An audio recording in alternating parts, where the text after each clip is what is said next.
하나님 아버지, 우리가 하나님이 내려주시는 기쁨과 참된 안식을 얻기 위하여 그 평강을 사모하며 이 자리에 나왔습니다.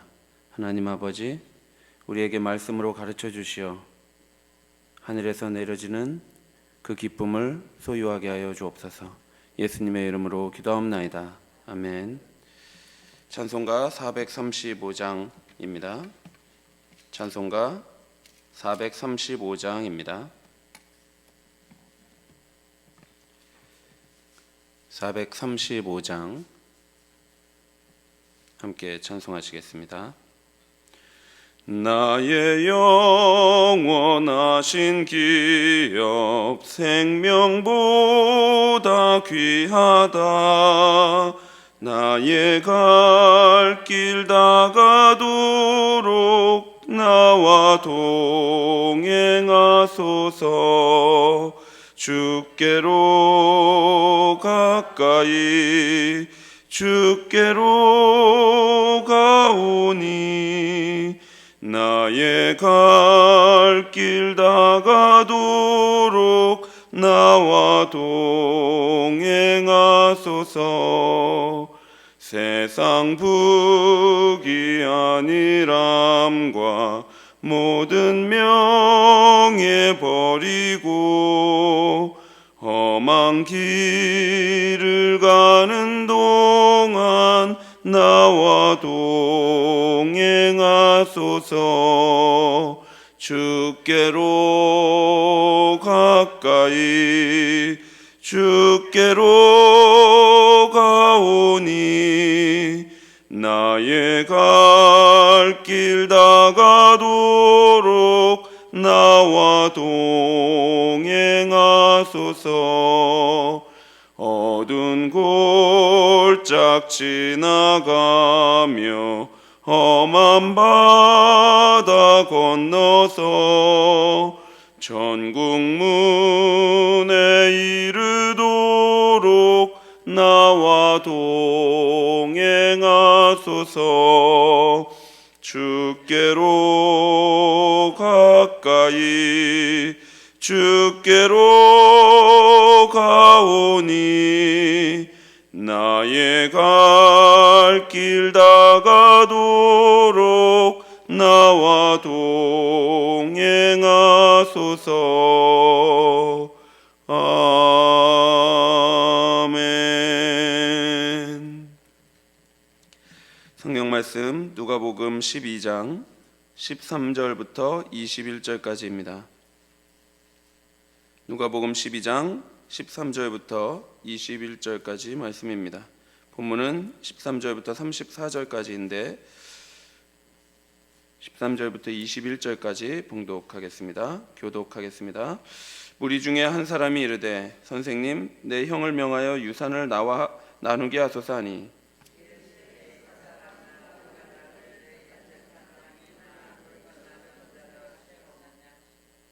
그들에게 이르시되 삼가 모든 탐심을 물리치라. 사람의 생명이 그 소유에 넉넉한 데 있지 아니하니라 하시고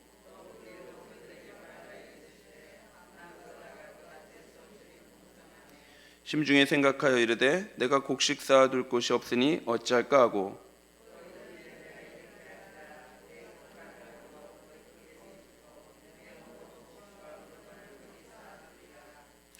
또 내가 내 영혼에게 이르되 영혼아, 여러 해 쓸 물건을 많이 쌓아두었으니 평안히 쉬고 먹고 마시고 즐거워하자 하리라 하되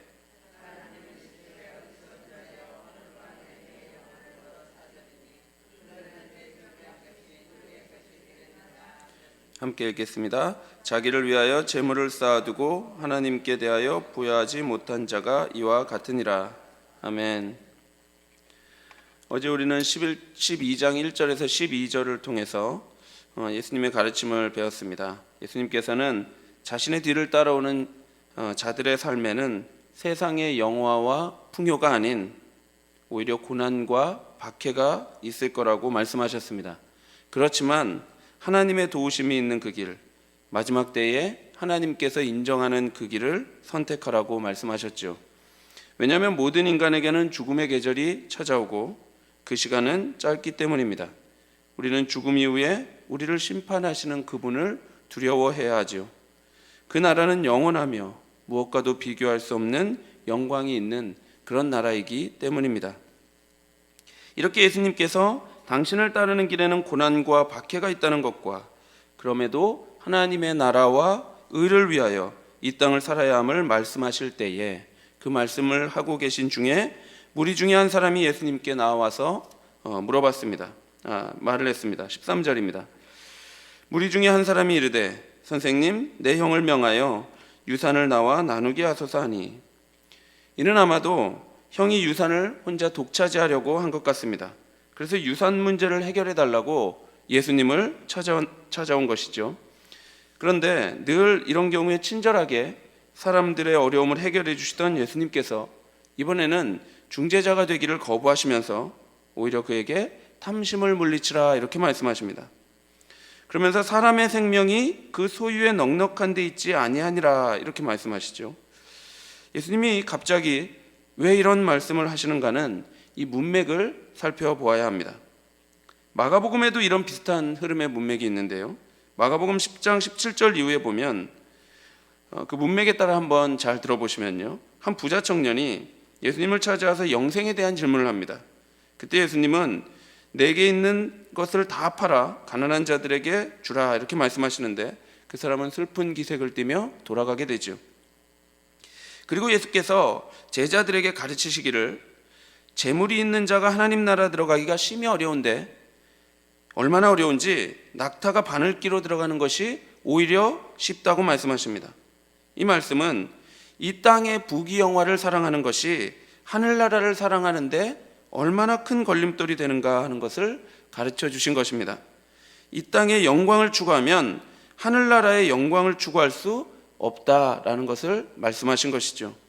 그리고 나서 32절부터 보면 예수님은 자신이 당할 일을 제자들에게 말씀하십니다. 예수님은 자신이 곧 대제사장들과 서기관들에게 넘겨져 그들에게 능욕과 침뱉음을 당하고 붙잡혀서 채찍질 당하고 결국 죽임을 당할 것이라고 말씀합니다. 그러나 3일 만에 다시 살아날 것이라고 말씀하시죠. 그렇게 이제 마가복음에서 말씀하시고 있는데 그 바로 다음 문맥에 35절부터 세베대의 아들 야고보와 요한이 나와서 뭐라고 이야기하냐면 우리를 나중에 예수님 오른편과 왼편에 앉게 하여 주옵소서라고 말하고 있는 겁니다.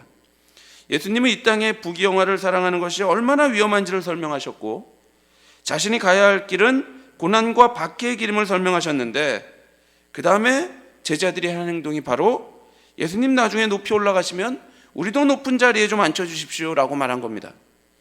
오늘 본문의 상황도 이와 비슷합니다. 예수님은 제자들에게 너희는 곧 권세자들에게 끌려갈 것이다. 너희가 내가 간 길을 따라온다면 고난과 박해가 있을 것이다 라고 말씀하셨습니다.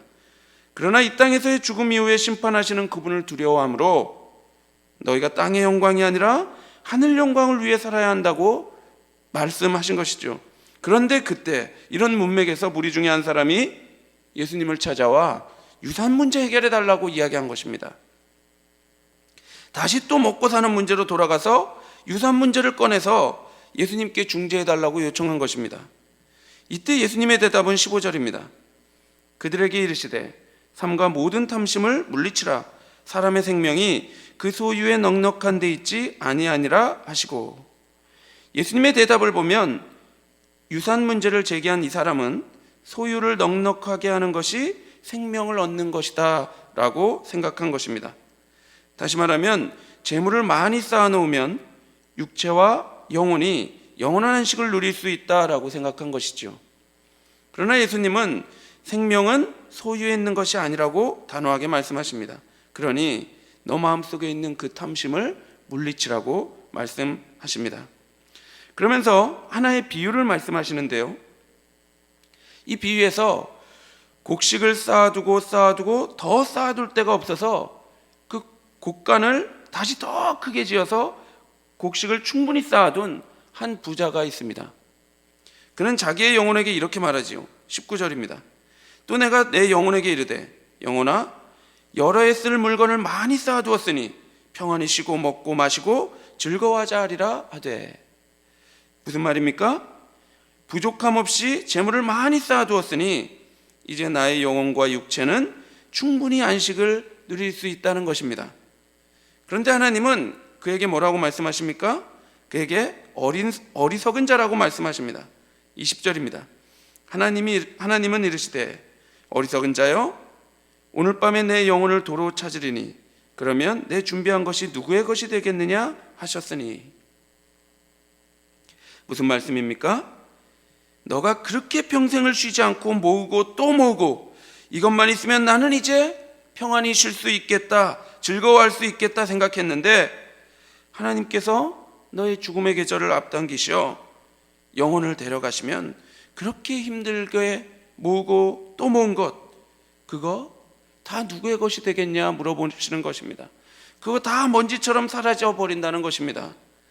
그것은 아무것도 아니라고 말씀하시는 것이죠. 사랑하는 성도 여러분, 우리가 젊음이 있고 힘이 있을 때 무엇을 위해 살아가는지가 여러분 매우 중요합니다. 흔히 사람들 어떻게 생각합니까? 젊고 힘이 있을 때 최대한 곳간을 많이 채워놓는 것, 그것이 중요하다고 생각합니다. 자신의 경제적 미래를 안전하게 확보하는 것이 곧 우리의 장밋빛 미래가 될 것이라고 생각하죠. 그리고 나서 열심히 곳간에 곡식 다 쌓아두고 더 쌓아둘 곳이 없을 때, 그렇게 안전이 다 확보되고 나면 그때 신앙생활도 하면 되는 것 아니냐, 이렇게 생각합니다. 사랑하는 여러분, 부모가 그런 생각 가지고 살면 자녀들도 그 생각을 그대로 배우게 됩니다. 그래서 일단 지금은 열심히 공부하고 지금은 돈 열심히 벌고, 그래서 내 삶이 다 안전하게 되고 다 안정되고 나면, 성공하고 나면 그때 교회 다니면 되는 것 아니냐 생각하죠. 사랑하는 여러분, 그렇게 됩니까? 그런 것이 가능합니까?